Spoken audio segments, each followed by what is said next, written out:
Myths are not stories that are untrue. Rather, they are tales that don't fit neatly into the historical record, which serve as a foundation to a culture. 50 years have passed since Beowulf thwarted the vile Grendel and bested his Bog Witch mother in underwater combat. Now, the legendary warrior rules over his homeland as a lauded hero. But as the years have rolled on, things have changed. Beowulf is older and more burdened by the responsibilities of leadership. And it's been a long time since he's faced a challenging foe. Was there any hope that he might know glory in battle once more? Well, spoiler alert, that hope was on the horizon, blackened with smoke and scorched by flame.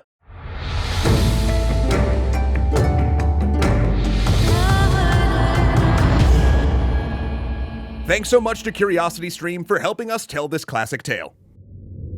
When Beowulf first returned home, his people marveled at the tales of his great victories. He presented his king and queen with the many treasures and gifts King Hrothgar had bestowed upon him, and in return, they granted Beowulf a small kingdom of his own to rule. Then, one day, when the Geatish king fell in battle, he left the entire kingdom to Beowulf, and for 50 years, he ruled with wisdom and compassion. And though he brought Geatland into a new era of peace and strength, as the years went on, Beowulf longed for his more heroic days.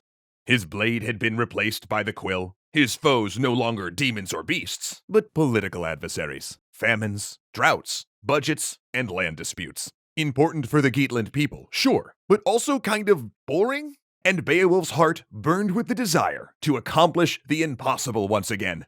But as the old saying goes, be careful what you wish for. In a corner of his kingdom, a thief snuck into an ancient tomb, supposedly filled with treasure. Turns out, the rumors were true, and the barrow was loaded with all manner of gold, gems, and other wealth. His eyes widened in disbelief at his luck, and he quickly snatched up the nearest item of value, a magnificent, gem-encrusted goblet. But as he stuffed his prize into his pack, he heard a noise in the darkness. Was that breathing? He cautiously held up his torch to see who was there, until two massive eyes met his in the darkness. Oh, no. He was not sticking around to find out who or what those eyes belonged to. He bolted out of the cave, taking the goblet with him, not realizing how costly his theft would turn out to be. Because you see, that barrow wasn't just any old tomb, but rather was home to a very powerful, very territorial dragon. And to put it lightly, she was none too happy to see her loot stolen. Letting out a great roar, she stretched her massive wings and tore out of the barrow. Then once airborne, she scanned the area, sniffing the air with her long, scaly snout. But the thief had gotten away.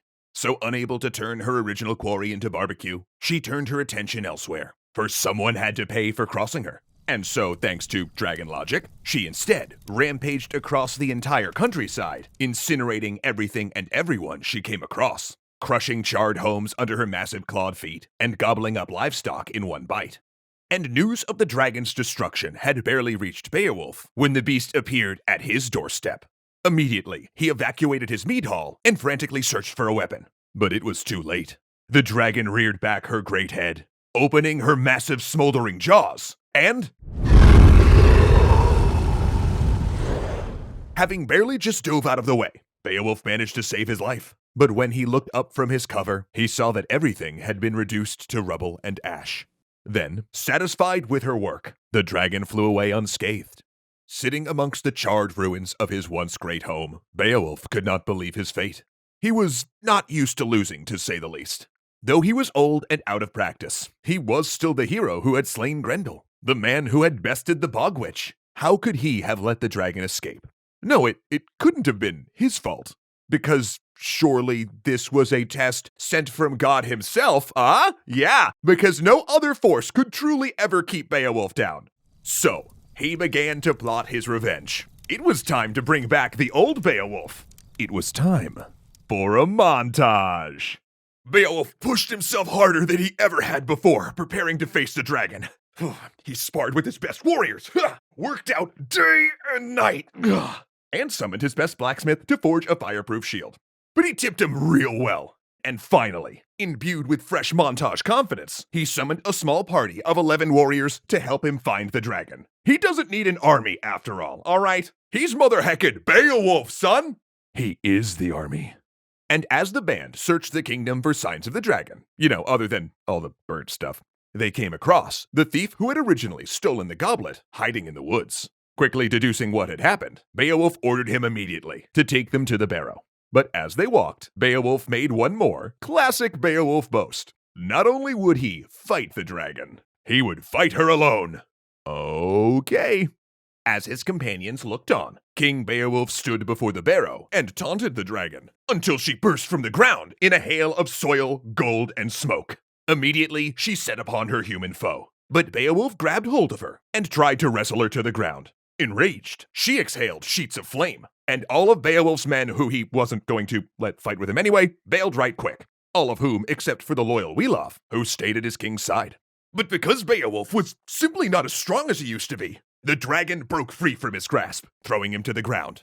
As he rolled to a halt, sensing what would come next, Beowulf took cover behind his shield, a moment before the dragon engulfed him in her billowing flames.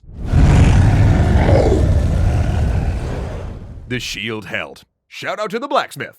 And Beowulf drew his sword and struck the dragon. Though the attack doesn't last very long, as the moment his blade struck her adamantine scales, it shattered. Oh no.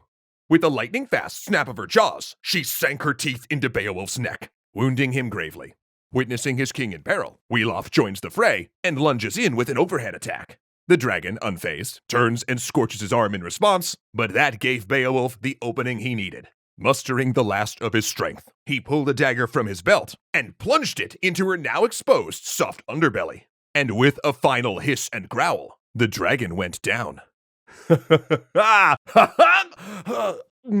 And suddenly, so did Beowulf. He reached up and touched the bite mark on his neck. Just as he thought. The dragon was poisonous, and he would surely die. But before then, he would do one last thing on this earth. He would see some of that sweet, sweet loot he died for, and he orders Beowulf to bring out some of that treasure because if he's gonna go, he's gonna look at stuff that's shiny first. That's the stuff. With his last breath, he names Beowulf his successor and thanks God for the victories and prizes that he has won for his people. Then, all in a moment, mighty Beowulf was dead.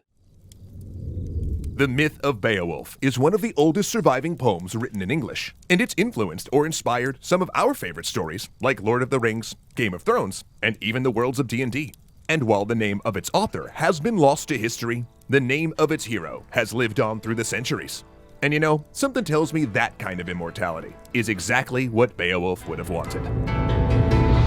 Okay, this is higher up than I initially thought when I agreed to be live here. Hi everyone. Why yes, I am a real boy. If you're watching this channel, you are probably a little like me. You love learning new things, but you also kind of want to be a little entertained while you do it, which is why I absolutely adore the Nebula Curiosity Stream Bundle. They are two places I go every week for my content on the internet, and a subscription to both services costs less than my weekly coffee habit.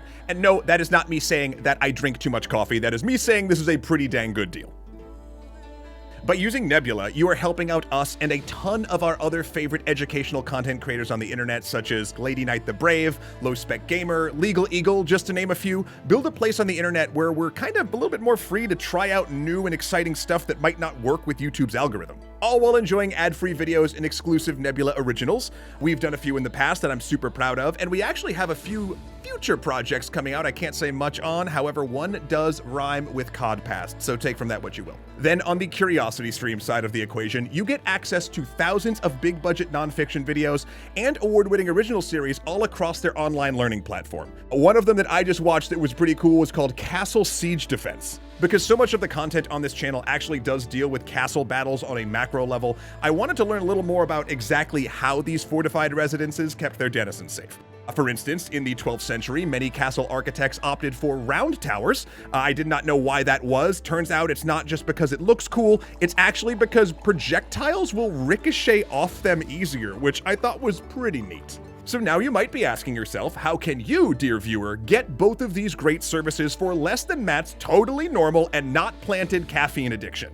Well, you can start by going to curiositystream.com/extra credits, and you'll receive a year's worth of both Nebula and CuriosityStream for the discounted price of $14.97, which is 26% off the regular price. And when you do, not only will you be supporting extra credits, but you'll also be supporting Zoe and I's totally normal caffeine habit.